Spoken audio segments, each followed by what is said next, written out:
Welcome to For the Love of Books, Bees Books Edition, a podcast by North Lanarkshire Libraries. Hello, this is Pari. And this is Jennie, and we're here to talk about Bees books. Oh, Pari, you didn't use your hands there. Oh, I didn't. No. It's because my hands were busy. Like holding on for dear life Yes. to my foot. Okay. No, my ankle. I don't know why. Is it going to run away? Maybe. Okay. Maybe. I feel like I haven't done this in a while. Yes. So maybe that's why my body is doing like fight or flight and it's chosen flight. So I have to be like, no, we're okay. We're in a safe space. Yes. So, Jennie, you've just come back from your holidays. I have, yes.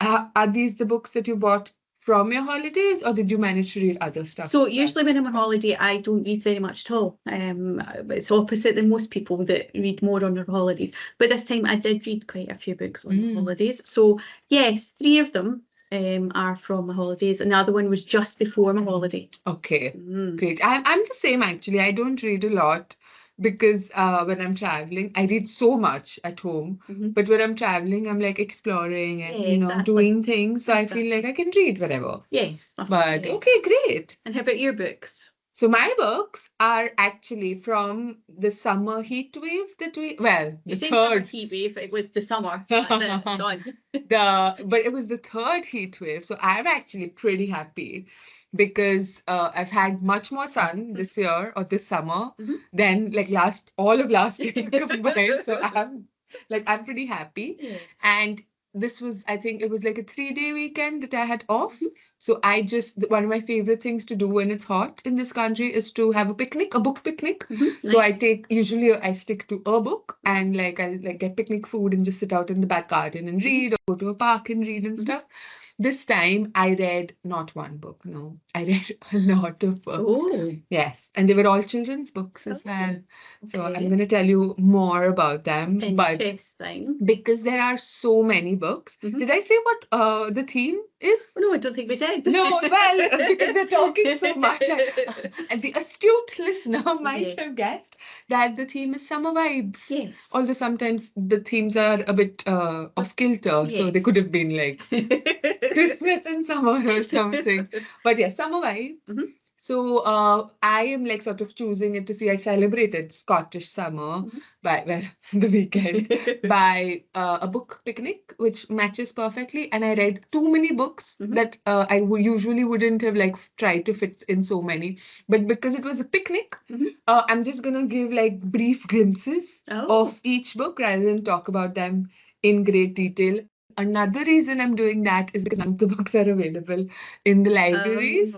But it has, your face has just become so disapproving so quickly. No, one of mine's the same. Well, mine, all of them. But it has a very sweet, wholesome story behind it, Jennie. Okay. Would you like to hear the Yes, sweet, wholesome story? So I've not been back in India for like 7 years. I'm going back in September. Yay. But I've really been missing Indian children's books and like getting them here. I mean, I can get the e-books, I guess, but it's not the same and it's much more expensive and it's not as accessible as it used to be when I was there. So one of my friends, she was traveling to Bombay, which is where I'm from, and she met one of my sort of people in Bombay who owns a children's bookshop, and they decided to make me a little package of Indian children's books and sent it to me to make me happy in Scott. So that's what I read. I did an Indian kidlit picnic over. Excellent. So it was like almost like I was taking a summer vacation in India. Oh, right. Okay. So, well, that fits in. yes. Perfectly then, So yeah. that's So how- I'm sure B will let us off, like not having library books as such. Well, yes. Also, like, the joy that books bring, is that not more important? The joy in the Absolutely. community and the connection. Yes. And summer holidays are for breaking the rules. Yes, but- exactly. So tell me what you have. So the one book that I don't think we have in libraries is called 8 Detectives by Alex Pavesi. Oh, okay. Possibly. 8 for the price of 1. Yes. Oh. Okay. My other ones are, although it's the school holidays, all about schools, which is quite bizarre. Yeah. I mean, you don't have to go to school. It doesn't matter. Exactly. It's the summer holidays for everybody. Yeah. But the first one is A Schooling in Murder by Andrew Taylor. Crime book. 1945, an isolated school, an undiscovered murder. Again. Oh. And my other ones, I think you will like, if you've not already read them yourself anyway, is the Scarlet and Ivy series. Oh, have I read them? I don't think know. so. I don't remember you talking about them. No. Book 1 and book 2. I am now reading book 3. Wow. And I think we possibly have book 2 in the libraries, but not book 1. These are ones I picked up in the charity shop. We don't have book 1, but we have book 2. It may be the other way around, but I hope it's the other way around. I've asked for more. Okay. But these are book 1 and book 2, and these are also set in a boarding school. They're right up your street, Pari. Are they adults, children? No, children's. Oh, great. Oh, I was like, yeah, the cover looks very like a children's book. This one's slightly damaged. But sort of like, it looks like a children's book, but it also looks like the cover that an adult would pick up, because it doesn't look super childish. No, absolutely. And all of them in the series are very similar. Oh, I can't wait. You know, I love a boarding school story. Absolutely. So well, you have 4. Oh, goodness. This is why I'm doing a picnic, Jenny and listeners. I have 9. Because I mean, to be fair to me and me only, they are not very, like, some of them are like, 2 of them are picture books. Yes. 5 of them are like early chapter books, so like not a lot of like words and things, and only 2 of them are middle grade books. Okay. So it's I mean, it's quite possible to do like read this over a long summer weekend, which is what I did. But I also loved the fact that that's what I dedicated. Like, you know, I love a project, a literary project. So this was my thing. I'm going to get snack, like picnic food from different parts of the world. Oh. I'm going to go to India to read, I mean, like metaphorically, to read about like Indian children and what they're up to. So I am going to, like wait for you to talk about one of your books, because I have like a quick fire round of like, I'll take a break. Like, so you do one, I think. I'm trying to see how the picnic is. So yours is like a nice good meal, whereas mine is like picnic food. Okay. So it's not gonna. That's fine. Well, I'll talk about the one first. Okay. Well, you have 2 ones. Well, yeah, the second one's a bit better.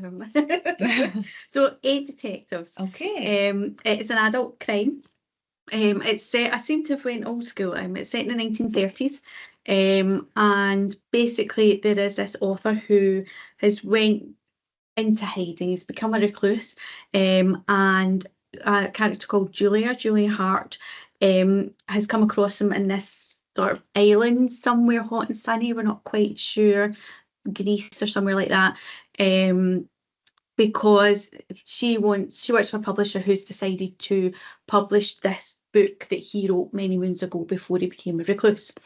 So it kind of all sets it up quite well. And basically, the book itself is split into the short stories, which is the collection of stories that has been made into a book to be published. Right. So you get the story and then you get their chat about that story, and what the kind of editor kind of girl would change about it. Oh, interesting structure. Yes. And it's a book because I don't know how I feel about it. It didn't really kind of sing for me. So it wasn't a box of delights according like the New York Times declares. The New York Times, no. Yes, I would say it was clever. Somebody else has put clever. Bravo. Yes. And yes, Sophie Hannah, it is quite unique in its way. And each of the short stories, as you know, I'm not a short story fan, but the short stories were enough for me because I was interested more in the bigger story of this author and why he became a recluse.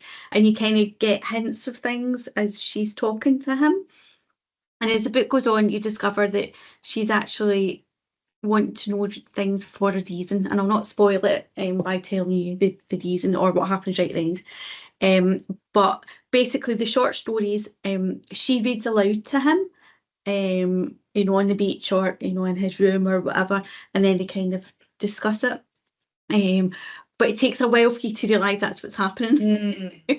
So to begin with, it was like, oh, right, okay, that was a really short story. And then it kind of, you know, because it's the first chapter is the first short story. I remember. That's really intriguing. Yes. And the way the short stories are, basically the author, Grant McAllister, he's a mathematician, and he's kind of written these stories to show how crime books can be set out in a mathematical equation.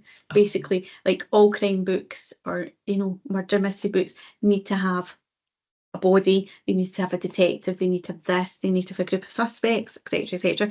So each story is him kind of explaining what that ingredient is in his mathematical equation. And that sounds really boring. No, I mean, because it's maths. I'm scared of maths, but if Yes. it makes maths fun and accessible using murders, how do we end? Unfortunately, I think it's the other way around. It's almost like making murder interesting to mathematicians. Oh, Yeah. But it I've was lost a little bit of. yes, yeah. It was an interesting story, and I would recommend it to somebody as a holiday read, because it is set out in like short stories and short chapters that you could sit and have a swim in the pool and then come back and read the next wee bit. It wasn't for me though, if that makes sense. What do you think didn't work for you? I didn't like the ending, which I don't want to spoil for anybody. I felt it was an ending, don't get me wrong, one of the other books doesn't have an ending, but it wasn't where I would hope the story would go. Plus short stories aren't my kind of thing, and I could see what the author of the short stories, rather than the whole book, was trying to do by having, like, one of the short stories basically is just two people, and one of them is a murderer, but you don't know which one is, and there's like a body upstairs, and it's like the interaction between them, because obviously one of them knows that they're the murderer and the other one knows that they're not the murderer, but the murderer's hidden on that they're not the murderer, and as the reader you don't know which is which. That's actually, now it's winning me back over. You sent me on an emotional roller coaster here, Jennie. So it was interesting in that way, and it was interesting when they were talking about the story, and how it fitted into what this author had wanted to show people by doing it. But I was more interested in the story that was going on in the real world, if you know what I mean. And there wasn't quite enough of that. It was almost like we had the short story, and then we had like a short story about them, and then the next short story. It was disconnected. Yes, that is an absolutely perfect way to describe it. It was too disconnected for me. No, I get that. I think I'm actually, you won me over, not to your side, to the book side, because I like the idea of the structures being different and sort of the experiment.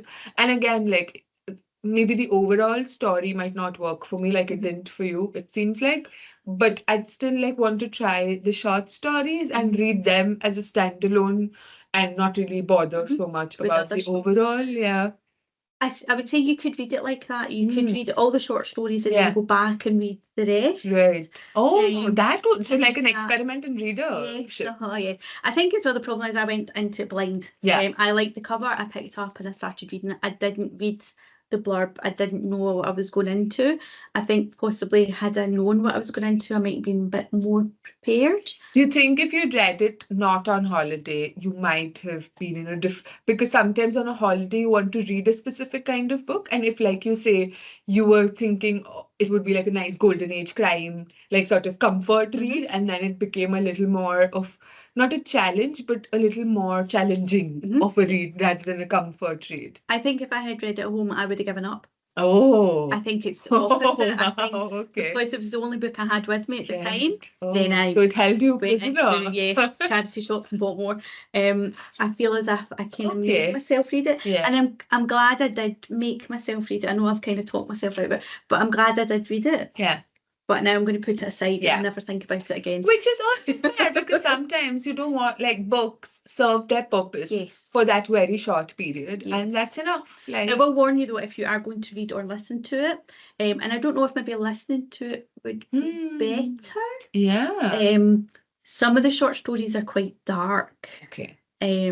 And the good thing was they were short stories, so that was it. But I think because they were a short story, the author of the short stories had kind of packed in everything into the shortness of it. Whereas if each story had been a novel, it wouldn't be as dark because there would be more happening. If Yeah. that makes sense. It does. And even as a reader, I think I'm more prepared for darkness in short stories, strangely, than a novel, because it feels like it's contained and you finish it and then you can move on with your life. Because I remember Roald Dahl, his short stories are like dark. I don't know if the same brand of dark, but his short stories for adults. And I read them like late teenage, early 20s, and it was a very different Roald Dahl that I was encountering than his reputation for children's books. But I really liked them, even though I wouldn't usually pick up a dark book to read. Yeah. So again, like you've totally sold me on this book. That was very...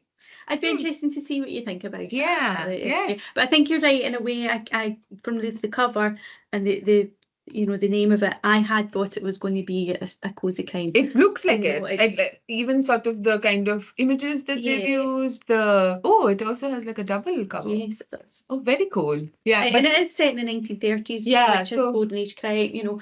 And I would say that maybe the real life part of it does have that kind of a feel, but. Anyway, I've put it aside, and now I need to hear your first. I would like the sandwiches of your picnic, please. Oh, you're starting with sandwiches straight off. Okay, well, my first, I'm going to start with 2 picture books. The first picture book is called What the Dark Sounds Like, and it's written by Aparna Kapoor. Now, completely, what do they say?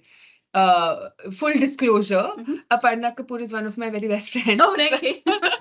So I was predisposed to like it and to love it.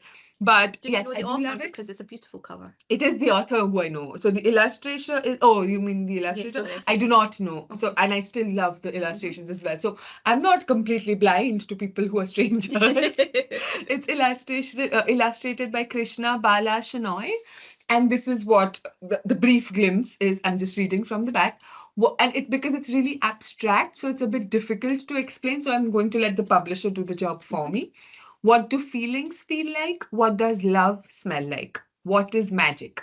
Step into the overlooked world of the everyday. And it's very much like that. So if you see the book, there's not much in terms of how much text there is, but it's like really like sort of looking at the wonder of the everyday and really reveling in that, but making the really perfect sort of economical choice of words. So I don't think there are words extraneous to the purpose, because some books, they, like our friend Frances Hardint, she loves words, and like, she'll like say so many things in when you don't really need to, but we appreciate it. Whereas here, I think both are hard, but I would really struggle with like the economical use of words, because I am also like more in Frances's thing. And just really like just a very wholesome, lovely book that I definitely want to read to my book kids or to some kids here. So even though we don't have it in the library, and I can't give this copy because it is mine.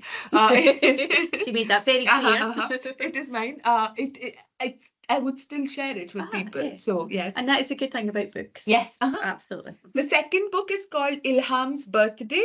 And the story, and I don't know any of these people, and I still loved it. just saying. The story is by Aftab Yusuf Sheikh, and the pictures are by Tisha Malia. I'd never heard of this book. You see, there's a post-it note by my person in Mumbai who said it was my favorite picture book of 2024, and she wanted it specifically. She wanted me to read it. She's the one who introduced me to picture books when I started working in her bookshop. She's the picture book queen. I'm the middle grade person. Okay. So this girl has sort of, her father has given her a present of the equivalent of £5 for a £5 note, and she's super excited. And she has 2 problems though. She's excited, but she's like, first, she doesn't know what she's going to spend it on. Second, she doesn't have a place to keep it safe. So the money. So she's very concerned about that. Then she decides a pocket is going to be the perfect thing, but her dresses have no pockets, as is the complaint of women all over the world. Absolutely. So it's universal. India, Scotland, universal. And it's like another really sweet story about like the sort of ups and downs of a little adventure, and there's like a plot twist in the end that delights her and that delights me. And again, a book that I'm definitely going to read to our kids and maybe even to our adults. I might just like impromptu do a book reading session with you. Quite right. And just beautiful pictures again with so much personality. And like I love these kind of books, because for them, they're not making sort of cultural diversity the point of the book. It's just a part of the book. Like, that's not the sort of, like, they're not hammering you over the head with it. It's just a part. And so this was Hyderabad, which is a state in India or a city in India. And I've traveled there for the summer for my sandwiches. So some Hyderabadi sandwiches. Excellent. For you, yeah. Excellent. I'm interested to see what else is in your Yes, book. yeah.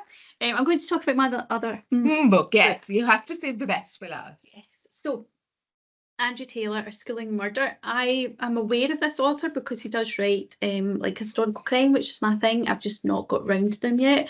But this is a standalone novel, and it came in just before I went on holiday, and I thought, oh, I'll take that. And I read it really quickly. It was quite a quick book to read. Yes, it's 1945, and it's a boarding school for girls. And the main character is a ghost. Oh. Yes.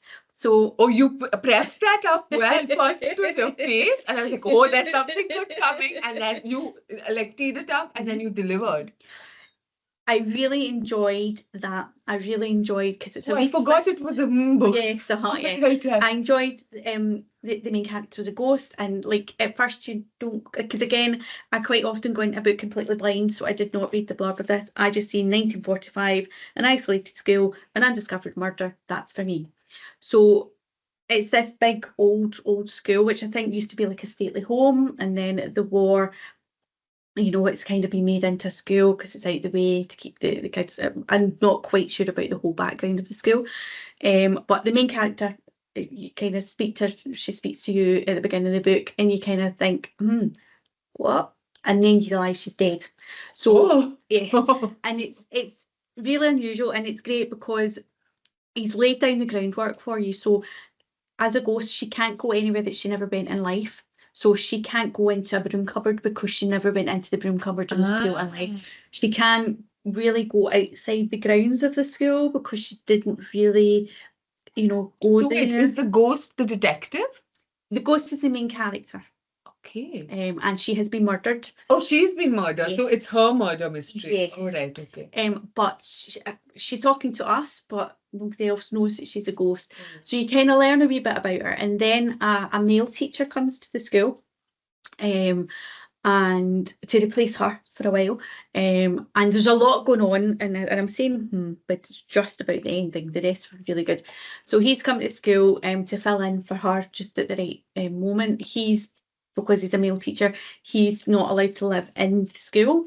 So he stays in like one of the, because it was an old stately home, there's like outbuildings and there's like farmhouses and all that kind of stuff. So he stays somewhere else. There is a map, which also I love. I love a map. Oh, very cool. So the main house here, there's a lake, there's a river, there's all these kind of things. And he is writing a crime book himself. So when he's not teaching the girls, whatever it is he's teaching, I can't remember what language what subject it was, he's writing this book. And our ghost, and this is a slight giveaway, discovers that if she thinks and speaks really, really hard, because obviously she's just kind of floating around, she's she can't really investigate herself because she can't talk to anybody or move anything or anything like that. So when the new teacher comes, she kind of follows him back, discovers he's writing, and if she tries really hard, she can make him type what she's thinking or saying. Right. Okay. So he's in the middle of saying she drove up in a sports car, blah, blah, blah, blah, blah. And then he'll type, I can't remember what the first kind of thing is, but basically he types something else. And then kind of looks at it and goes, oh, that's not what I was thinking, and kind of tears the paper out the typewriter. And, but she suddenly realises that she can kind of communicate basically like this. I mean, not fun, so sorry for the loss. But while all this is happening, there's other stuff happening in school. So she hears conversations, although it's more about the teachers than the pupils, she can go around, and there's like her favourite pupil is devastated that she's not there because they don't know she's been murdered. There's been no body. Okay. What the school thinks is that she just went into town one day and decided not to come back, basically. So then it is that she's trying, she's not the detective, but she's trying to figure out. She's trying to figure out what happened. Because she doesn't know. All she knows is that she was investigating So at the edge of the grounds, there's like a kind of ravine and a river, and she was investigating some old follies or something, buildings that were there. But it's been so long since anybody's went there, it's dangerous and all that kind of stuff. And she kind of, I think, just kind of remembers going up to this kind of outcrop bit and kind of looking down, and then she was pushed, went into the river, swept away, never to be seen again. But it was just before she was supposed to go on a holiday or like away for the weekend or whatever, so everyone just thinks she went away and didn't come back. She found something else, etc, etc. Of course, school don't want any scandal, so they just kind of like, yeah, that's what happened, that's it. There was a bit of an investigation, I think, but nothing was really found because we weren't really looking for a murder or such. They were just kind of trying to work out. But one of the other teachers that she was close with kind of knows that something's happened because her clothes are still there, all that kind of stuff. So this teacher, who I've forgotten his name now, Mr. somebody, realises what's happening, and then they do start communicating properly. So she can hear him when he's talking. So he'll say something, and then he'll be sitting at the typewriter, and then he'll type her answer, kind of. So he knows he's been kind of possessed by a ghost. Yes, except it takes a while for him to get there because obviously you don't expect that. No. And like, a few times trying to write this novel, and she's kind of saying, look in the woods, where's my rucksack, etc, etc, and he's like, he kind of realises something's happening, but he's not quite sure, and then it kind of develops, it works out. But meanwhile, while all that's happening, there's other stuff happening at school. So there's a kind of creepy caretaker. There's other pupils. There's a boy who isn't a pupil because it's girls' school, but he's like the nephew or somebody in the kitchen. And lots of suspects. So there's lots of things, and we're like the male teacher, we don't really know anything. We know a bit more than him because we're being spoken to by the ghost, kind of a thing. But I really enjoyed it, but the ending I felt wasn't what I wanted it to be. Do you mean the ending of the sort of reveal of the murderer, or just the way it? No, I enjoyed the murderer was a murder, and I enjoyed what happened. I try not to give too much away, but like I felt as if it kind of the ghost basically found the answer and drifted off, and I felt like I wanted to know more. I'd like a second book of what was happened at the school afterwards. You grew emotionally attached to the ghost / the school. Yes, I felt as if well, there might be another murder in the school for another story. There might be another ghost. I feel as if it was a really good book, and then it just kind of, they didn't know how to end it, and just now for some people they will love the ending. They will love the fact that the ghost found the reason, found the murder, everything happened, and then they faded away, and that was the end of the book. And in a way, that's how it should finish. Yeah. But yeah, I felt as if there was other questions I had that I wanted to know the answer to. Oh, you had other questions. But because we were seeing it from the ghost's point of view, that is how it finished. Because everything that happened in the school, we only know because of the ghost was walking past at the time. Yeah. So we didn't know anything that the ghost didn't know. Does that make sense? Yes, but also I feel like you're paying an accidental compliment to the book because you're like, I wanted to spend more time with you. Yes. It was gone too soon. And as I say, I really, really enjoyed it. I just, for me, the ending. Yes. But I can't think of how else I would want the ending to have been. Would you like a sequel or a series? I don't know that it would work. I mean, there could be murders all the time. It could just be that kind of school. But I think this worked. Yeah, well, we'll wait till the next school. I think it worked because we were hearing it from the ghost. And it was such a plot twist as well. Yeah, I understand. So I've kind of talked myself out of mapping in a way slightly. I'm sold. Yes. I think it sounds. And I would definitely read his other historical crime because that's absolutely my thing. Yeah. I think the other ones are set a lot historicaler. If that makes sense. But yes, I would absolutely recommend this book because it was really good. Just everybody's ending might not be what they wanted, or they might be like, Jenny, you're talking nonsense, this was the best ending ever. But also I feel like the positives, you found more positives than negatives, so you still seem more convinced by this than the other book. Absolutely, yes. I would probably possibly read this one again, which I'd very rarely do, just to see. Yeah, You yeah. know what I mean? Yeah. I mean, I won't, but You might. if I was desperate, I would not. You were trapped on holiday with Yes. without anything to read. What do you want next in your picnic, Jennie? Well, I realised that you were doing a picnic from around the world, so I'm Mhm. assuming you have sandwiches, because I mean, sandwiches are They could have fillings that were not from. No, exactly. Yeah.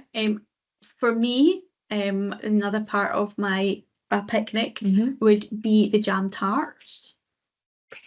Okay. So do you have a jam tart? I didn't, but I had such a good chocolate cake. Okay, we'll go. And I also had a Portuguese custard tart. Oh, right. Okay, so that's a tart. Oh, something. yes, yeah. That's fine. So it was a tart, Easy, yes. easy. So I'm going to start with this book, which has a hole in it. It has a hole in it, Pari. So it's the whole book series. So also full disclosure, my first book was a whole book. Oh, And the author of this, Mum in a Mess, Sanjana Kapoor, is also my very best friend. okay.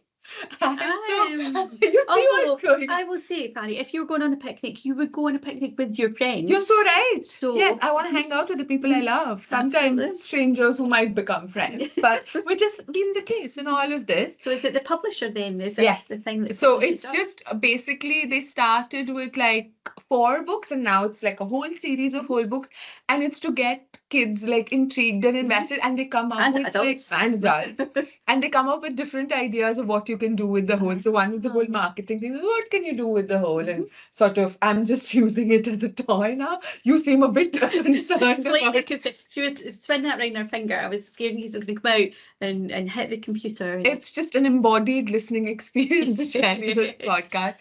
So this book, and it's all different kinds. So it's different writers and they write like very different kinds of books. Again, like an early chapter book. And some of the illustrations make use of the whole, like they, like mine, my illustrator hid monsters sometimes around the holes and like in illustrations. So this one's called Mum in a Mess. It's by Sanjana Kapoor and the illustrations are by Proiti Roy.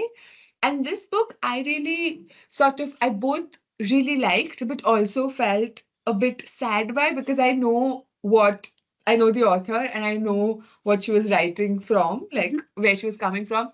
But I also think it's a really interesting way to sort of introduce, I guess, mental health issues to children and to in adults. Because sometimes, like, when you're writing about mental health issues for kids, it's usually from the kids' perspective, and you think adults have it all figured out. Yeah. Whereas here, from the title itself and throughout, it's like the child and her friend trying to figure out what's going on with this mom.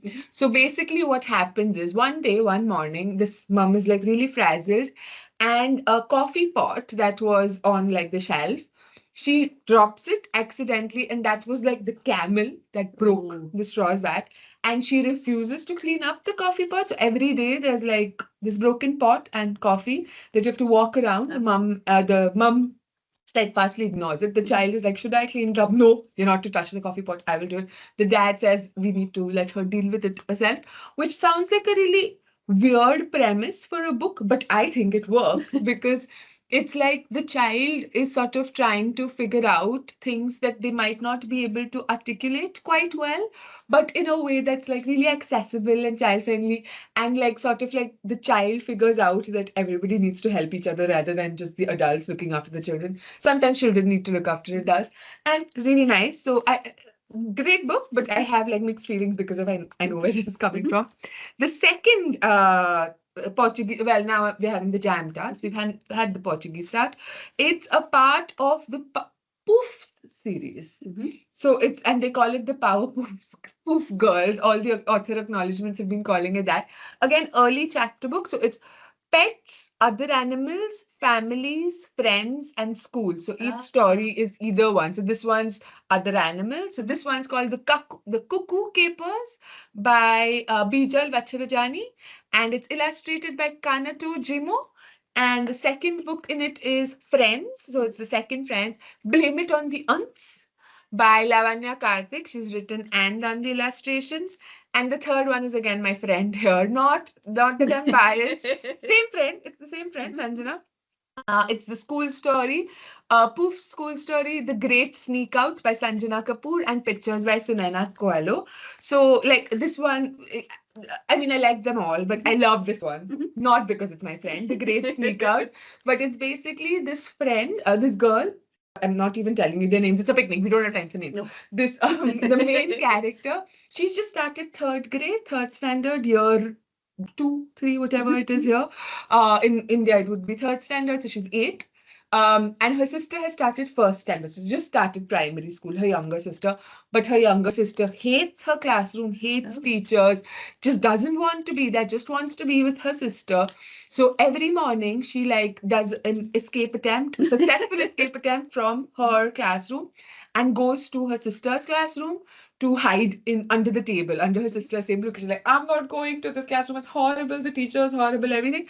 So this sister is getting increasingly like, I'm going to get into trouble. And then her classmates get in on the action. So they're smuggling this child and distracting the teachers. They get blackmailed by the senior school students into all their sort of yummiest snacks.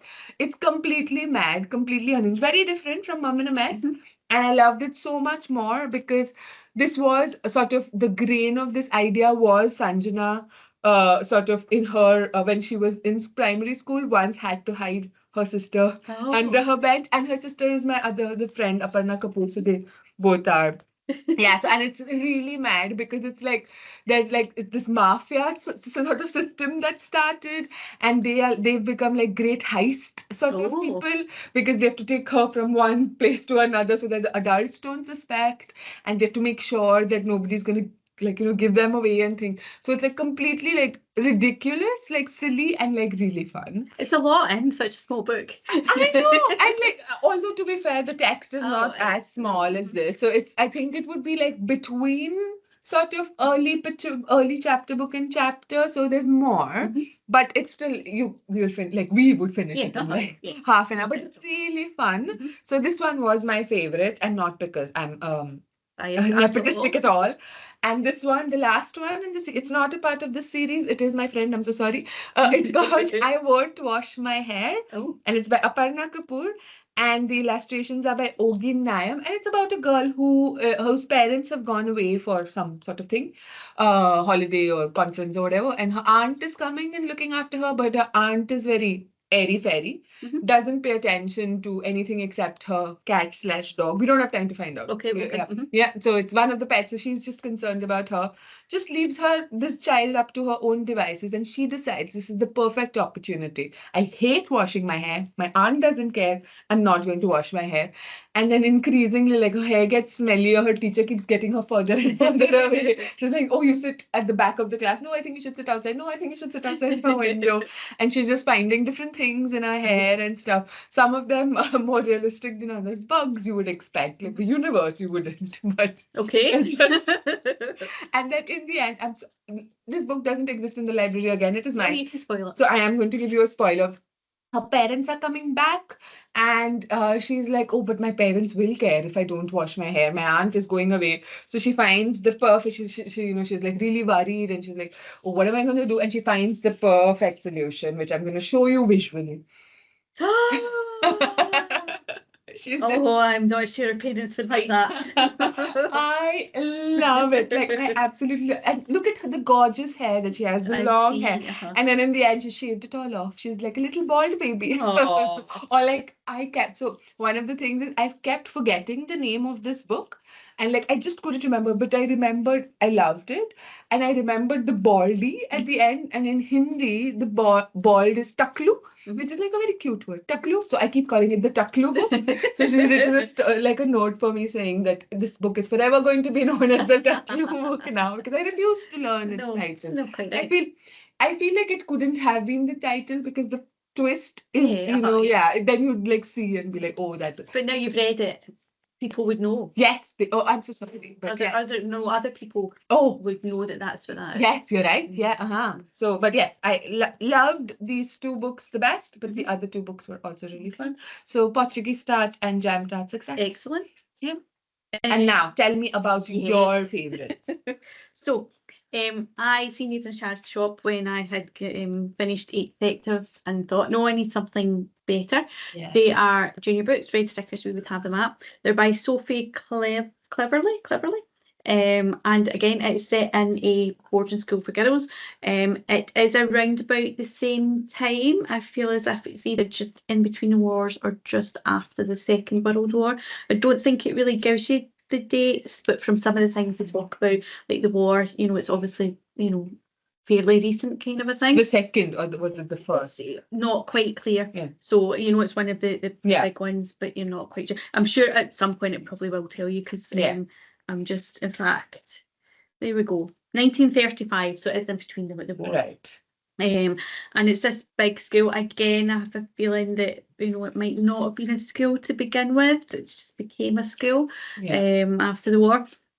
And we see the first book from Ivy. So it's Scarlet and Ivy, The Lost Twin is the first one. And Scarlet and Ivy are twins. And Scarlet's went away to this boarding school, which is called Rookwood. Yes, it's called Rookwood. And Ivy didn't get in. So she lives with her aunt. So they have a father and they have a stepmother. The mum passed away when they were very small. The stepmother came along, same old story. Her and the father had kids. They were all boys. The father's kind of given up slightly on the girls. The stepmother's quite evil. We kind of learn all that as we're going along, but she stays with her Aunt Phoebe, who's a wee bit scatterbrained. She would get along with the Dr. one. Yes. But she's lovely, she cares for her, etc, etc. But Scarlett's away at this school, and then they get a letter to say that Scarlett's died. Oh. Yep, sorry, I didn't give you any prep. Oh, you did whatsoever. not? No. Which is why in the cover she's ghostly looking. Right, but I see in the second cover that I Don't can look at also the second see cover. she's not a ghost. No. And because it is a series, you're going to, obviously, Scarlett is not dead. Yeah, but I because it's called Scarlet. Exactly. It's kind of a giveaway. Even, when you don't see the unless she's cover. a ghost again, then Well, the ghost exactly. character. But I really enjoyed it because basically Ivy, there's a teacher called Miss Fox at the school. She's now like sort of deputy head, the headmaster's ill or something, he's away, and she's kind of ruling the school, and she is not happy that there is a space in the school. Basically, Scarlett has died, so she knows that Scarlett is a twin, and basically Ivy has to go to school and pretend that she's Scarlett. Wait, so who sent the letter? I thought the school sent the letter. Yes, the school sent the letter to say that Scarlett died. I don't think she's dead. No, give away. No, she's not. But so this Miss Fox comes and collects Ivy and basically tells her you have to pretend you're Scarlett, which is quite difficult because they're twins, but they're completely different. Scarlett's the kind of slightly wild one and is always getting into trouble, whereas Ivy's, the sensible one, that kind of thing. So she has to go into Scarlett's old room, pretend she's Scarlett, because she's never been to school before, and Scarlett's already been there for a couple of terms, so she's kind of trying to find her feet without looking as if anybody, because it's a kid's book, you get away with it because it's kids and she's been told to do this, and her dad and her aunt have both said yes, you have to do that. She's not quite clear why she's to do it, why she can't just be. And she doesn't yet know what the mum in a mess child knows, that adults don't know what they're doing either. Exactly. However, she gets a new, I was going to say flatmate, roommate, who's also new to the school. So this helps because Ivy can kind of say to her, oh, you've got to learn these things. Yeah. So you've got the map to the school of where the next classroom is. So I'm going to let you show me the way because you're new. So she kind of gets away with things like that. Yeah. She knows what Scarlett's like, so she does kind of, say things that she wouldn't say, but maybe Ivy would talk back, Scarlett would talk back to a teacher, so she has to learn to become Scarlett. Meanwhile, she's grieving because her twin sister what's happened to where's Scarlett? Died of some kind of flu. Of some flu, not even something interesting. No, exactly, something. However, Ivy discovers a letter or a page from a diary, I think it is, from Scarlett. And basically, Scarlett has left clues around the school from her diary of what's been happening up to when Scarlet death. disappeared. Yes, dead. And so Ivy and the new roommate, Ariadne, I think she is, yes, have to kind of investigate, and like, you know, she's left clues. Love it. You know, I love it. open her old school desk, because it's like a proper old one, and it smells of roses, so the next clue is possibly going to be in the rose bush, you know, things like that. Oh, it's only something a twin would be able to figure out. Exactly. That's what it's like. And Is it a clue? It's very clever. You know, it's really well done. And Scarlett would know, Ivy would be able to figure it out. Exactly. So they kind of like these clues. Miss Fox is, you know, a bad person. When you go into her office, she's got all these like stuffed dogs. She doesn't like real dogs, but she likes these kind of like taxidermy dogs and pictures of dogs and all this kind of creepy. And again, there's a lot going on, and as an adult reading it, you're seeing things that maybe if you were a kid, you know, there's layers to it. You know what I mean? I think you would like it because it's a boarding school. Definitely. They're stuck in the school. There's intrigue and there's mystery. And to spoil it slightly, Scarlett is not dead. Something has happened to her. And basically Miss Fox is trying to hide that fact by putting her back in. Which is a bizarre thing to do. Yes. Why wouldn't, not that I want this to happen, why wouldn't you just kill her? No, well, if you're going to like say she's dead, why would you take the risk? Not to sound like an evil mastermind, but why would you take the risk that she escapes and sort of reveals your plan? No, exactly. So like the school thinks she's just had a flu and she's been away and she's come back after the flu. The family thinks that she died at school of this flu. So what were the parents? What is the father in the act? Because the father's quite distant from the girls now, you know, he's like, I'm judging all the adults in this. The aunt is kind of like, well, you know, you've been told to do this, so your father's agreed, so it must be okay. The stepmom, the evil stepmom, you learn in later times, is quite happy with all that because she just doesn't want the girls there at all. That's what I would have expected, of like maybe all of them, because they're like, we don't want to really deal with this child. Exactly. Okay. Book 2.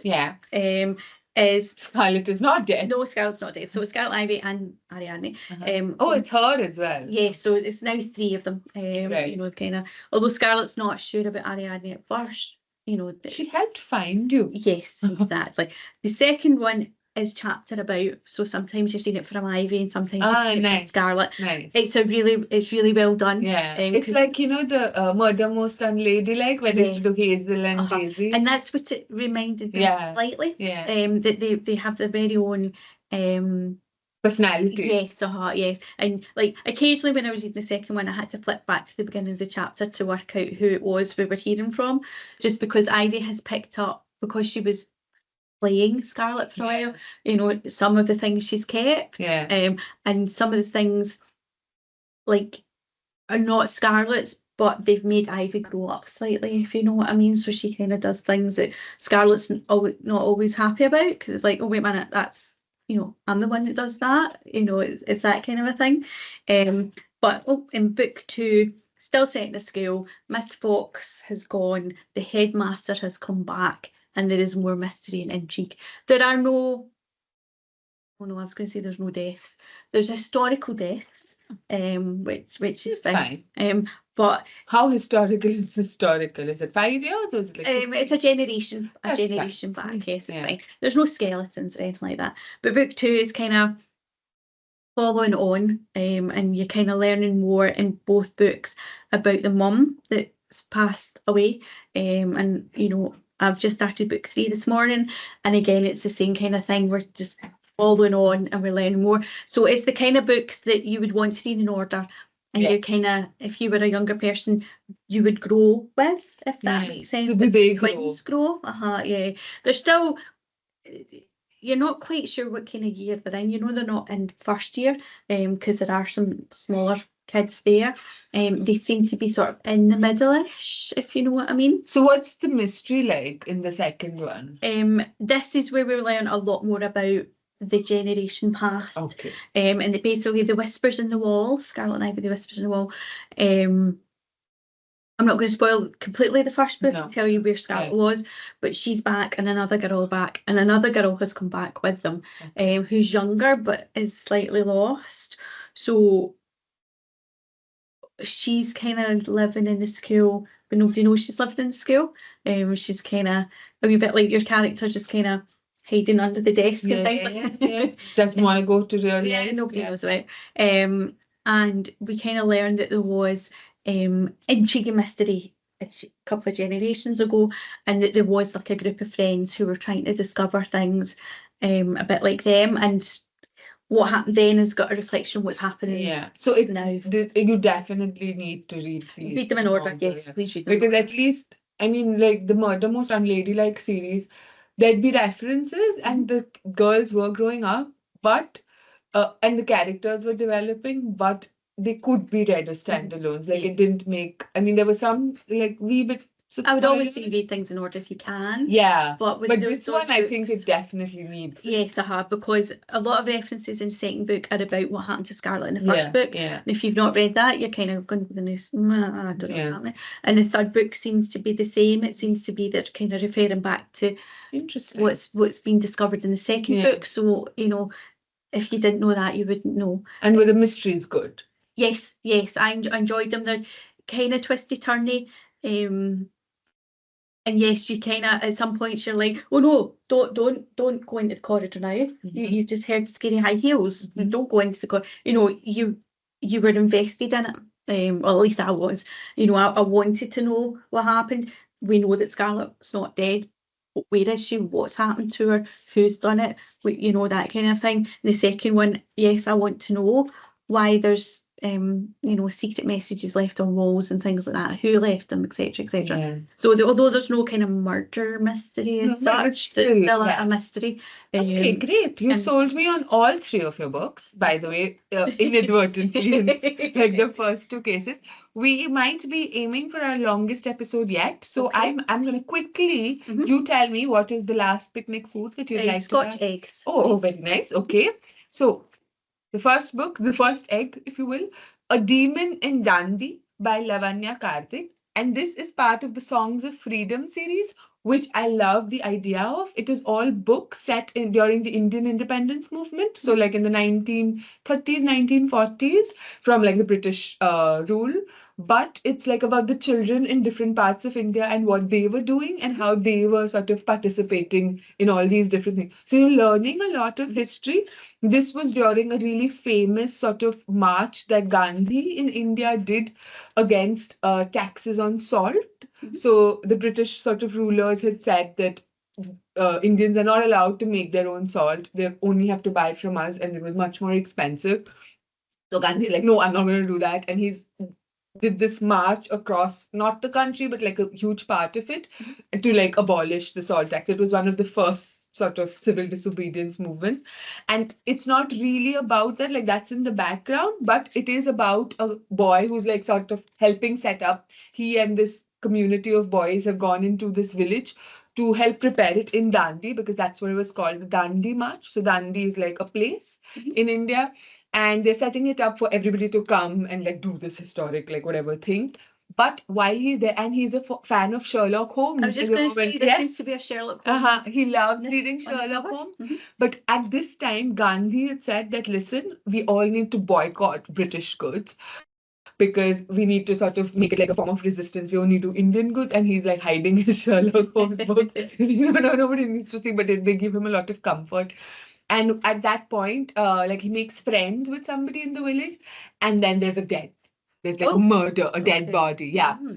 And some other people are being suspected, and he decides, like his friend is really upset because it's like one of the sort of cooks or the sort of a manservant or something there, and he's like sort of like said that please like come help me and things. So he's left his duties and responsibilities because he doesn't like doing those things anyway, and he's just like going to like sort of help. So it's nice. The mystery, I think the history bit works better than the mystery bit, because she's obviously done a lot of research, but it doesn't feel like that. In like the kind of best history, the stuff. And in fact, even the community of people, the group of boys that he was with, two of them were real life like people in India who sort of did this thing. The other names have been lost to history, so she just made it up. And there's also another historical character called Sarojini Naidu, who was like one of the Indian independence activists. So I love that. So it, like, you know, the epigraph, it starts with a quote from Gandhi, then there's a quote from Sherlock Holmes, and then there's a quote, "That's it, I'm driving, Sarojini Naidu, but only in this book," so nowhere else. And she becomes like in this end like this sort of person who's just there for like a brief glimpse, but is very much a character with a personality, the kind we like. The mystery, I think I was not super because I read a lot of mysteries, it's really easy to figure out. Maybe a child might not be able to figure out, but I think it doesn't matter.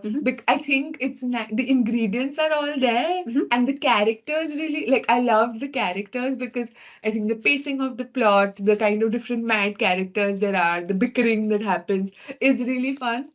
So I would definitely, and I think this is a good book, not just for like Indian kids, but for like kids like everywhere, because you're learning about parts of history. You know, like you read a lot of like things set in different parts of the world, and you learn about things that you would never have known.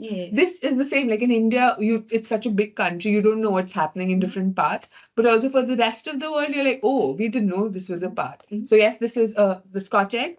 And the second Scotch egg is, I'd say, the best, my favorite for last, An Absence of Squirrels. Okay, I'm sold. By Aparna Kapoor, who is also the same friend that I started with. But if you see the cover, you wouldn't notice it, but the absence here, it's the shape of a squirrel. Oh, I see it now. You pointed it. Yeah, so it had to be pointed out to me as well. So really clever, and it's basically like a dystopia, but with squirrels, as someone described it on Instagram. Basically, it's in this made-up island called Thutta. They have a train, an ocean, and exactly 5,120 people. So a lot of older people, like really, they've like left. Some of them have like stayed and they remember how things used to be. Like when people leave the island, nobody comes back. You're never in touch with these people and you don't know what's going on.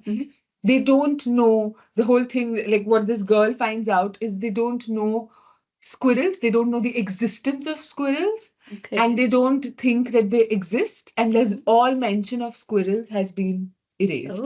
So even if you say the word squirrel, like accidentally, how are you going to say the word? Well, they find out because there's like these mysterious forces in the background who are trying to spread the word of the squirrel. Oh, so somebody's trying to bring squirrels. Well, somebody's trying to bring, so it's not necessarily about the squirrels, it's about why have these squirrels been disappeared from this island? Why has the mention of it?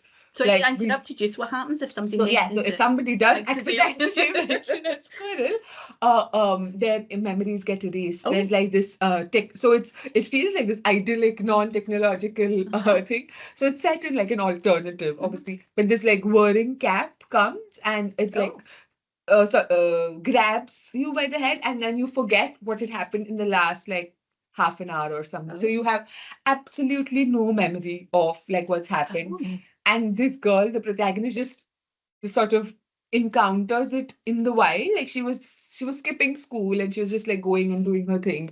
And she notices this happen, and then she would go to a classmate. And then she goes and talks to her about it the next day because she's like, I'm so sorry, you know, this weird thing came, I got scared and I ran away. So, and she has no idea what she's talking about. Like, I wasn't even there. So it starts off like a really like cute little island, and it starts off with this protagonist who is really interesting. She has 7 different personalities, and she like almost like what clothes you're going to choose to wear on a particular day. She chooses her personalities based on what the day feels like. So sometimes she'll be curious, sometimes, and like rule breaker.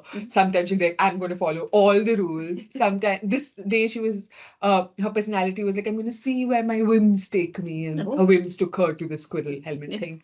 And they find out, and then she's like working with like other children, and they're finding out what it is about squirrels that seems to be driving everybody completely off their mind. Does it have an ending? It does. We find out? It does. And it's a good ending. Good. And I really liked it because it's a book, even though I said dystopia with squirrels, it does like talk about like power and like holding on to power and like adults and things, but not in a way that takes itself too seriously. So you could read it seriously, but I think it's just like clever and fun and silly, and in a way that's like really easy to love. Like the characters, that I love that the protagonist isn't an easy character. Like she's, like she's not like, oh, all gung ho about, like she's very sure of herself and always up for an adventure and things. She's like really unsure what's going on and trying to figure out if that's her personality. The other times her personality is gung ho. But it's just, and then like the friends that she makes and the